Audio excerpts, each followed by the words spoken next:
BSSC inter स्तरीय बहाली जो 2014 की है, 7 साल बीत जाने के बाद भी अभी तक पूरी नहीं हो पाई है और अभी इसका काउंसलिंग कराया जाना बाकी है और उसके बाद फाइनल रिजल्ट प्रकाशित किया जाना बाकी है। लेकिन बीएसएससी लगातार सुस्त रवैया अपना रही है और तानाशाही रवैया भी अपना रही है। और बीएसएससी का इतिहास है कि बिना आंदोलन के बीएसएससी में कुछ नहीं होता है।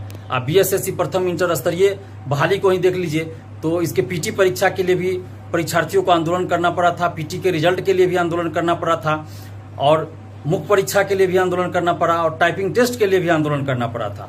तो बिना आंदोलन के बीएसएससी में कुछ अभी तक नहीं हो पाया है।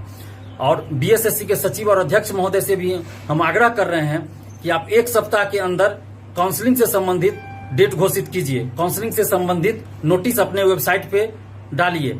अगर इस 1 सप्ताह के अंदर काउंसलिंग से संबंधित कोई नोटिस बीएसएससी के वेबसाइट पे नहीं आता है तो हम लोग फिर अगले सप्ताह एक बड़ा आंदोलन करेंगे जिसके लिए बीएसएससी ही जिम्मेवार होगी। परीक्षार्थी इसके लिए जिम्मेवार नहीं होंगे क्योंकि परीक्षार्थी 7 साल से इंतजार कर रहे हैं और परीक्षार्थी कई बार आंदोलन कर चुके हैं बीएसएससी ऑफिस में। उसके बावजूद जो है बीएसएससी सुस्त रवैया अपना रही है और सही से कोई जानकारी भी नहीं दे रही है। तो हम बीएसएससी के सचिव और अध्यक्ष महोदय से आग्रह कर रहे हैं और उनको बता भी रहे हैं कि आप 1 सप्ताह के अंदर या 1 सप्ताह के अंदर आप काउंसलिंग से संबंधित कोई नोटिस आप जारी कीजिए, अन्यथा हम लोग अगले सप्ताह एक बड़ा आंदोलन करेंगे और बिहार के तमाम छात्र छात्राओं से और बीएसएससी प्रथम इंटर स्तरीय बहाली के सभी परीक्षार्थियों से भी हम आग्रह कर रहे हैं कि आप लोग प्लीज एकजुट होइए।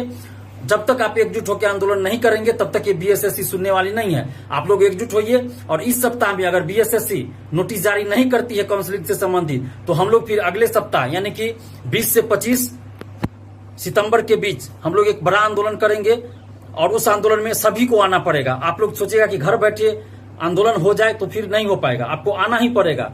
आपको 20 से 25 के बीच जब डेट घोषित होगा तो आपको आना ही पड़ेगा उस डेट में, तभी कुछ हो पाएगा। आप सोचिएगा कि कोई तो जा रहा है हमारे लिए लड़ने, हम घर बैठे रहें, तो फिर नहीं होगा।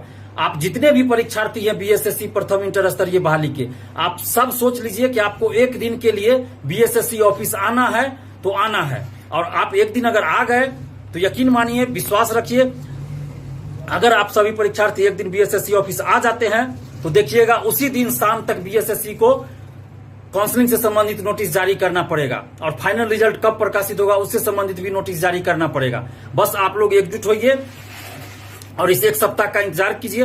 अगर इस 1 सप्ताह में अगर बीएसएससी नोटिस जारी नहीं करती है तो हम लोग फिर अगले सप्ताह में 20 से 25 सितंबर के बीच कोई डेट निर्धारित करेंगे और उस डेट में एक बड़ा आंदोलन होगा बीएसएससी ऑफिस के अंदर। तो आप लोग प्लीज एकजुट होइए और इस आंदोलन में भाग लीजिए। अगर बीएसएससी इस 1 सप्ताह के अंदर नोटिस जारी नहीं करती है तो हम आग्रह कर रहे हैं, पुनः हम आग्रह कर रहे हैं बीएसएससी के सचिव और अध्यक्ष महोदय से कि इस 1 सप्ताह के अंदर आप बीएसएससी प्रथम इंटर स्तरीय बहाली के काउंसलिंग से संबंधित कोई नोटिस आप जरूर डालिए कि कब से आप काउंसलिंग कराइएगा। अन्यथा हम अगले सप्ताह एक बड़ा आंदोलन करेंगे जिसके लिए आप खुद जिम्मेवार होंगे। आखिर परीक्षार्थी कब तक इंतजार करे? 7 साल से परीक्षार्थी इंतजार ही तो कर रहे हैं। इस दरमियान हजारों ऐसे परीक्षार्थी हैं जिनकी उम्र समाप्त हो गई, वो कहीं सरकारी नौकरी के लिए फॉर्म भी नहीं भर सकते हैं। तो परीक्षार्थी, हजारों परीक्षार्थी, 50,000 से ज्यादा परीक्षार्थी मानसिक रूप से तनावग्रस्त है, मानसिक रूप से प्रताड़ित हो रहे हैं। हजारों परीक्षार्थी मानसिक रूप से प्रताड़ित हो रहे हैं। तो ये तो बिल्कुल ही अमानवीय रवैया बीएसएससी द्वारा अपनाई जा रही है।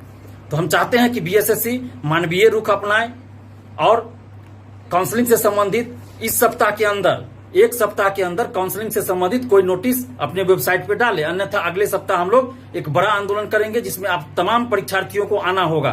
तो आप लोग अभी से कमर कस लीजिए, अभी से तैयार हो जाइए कि अगले सप्ताह एक बड़ा छात्र आंदोलन बीएसएससी ऑफिस में करना है।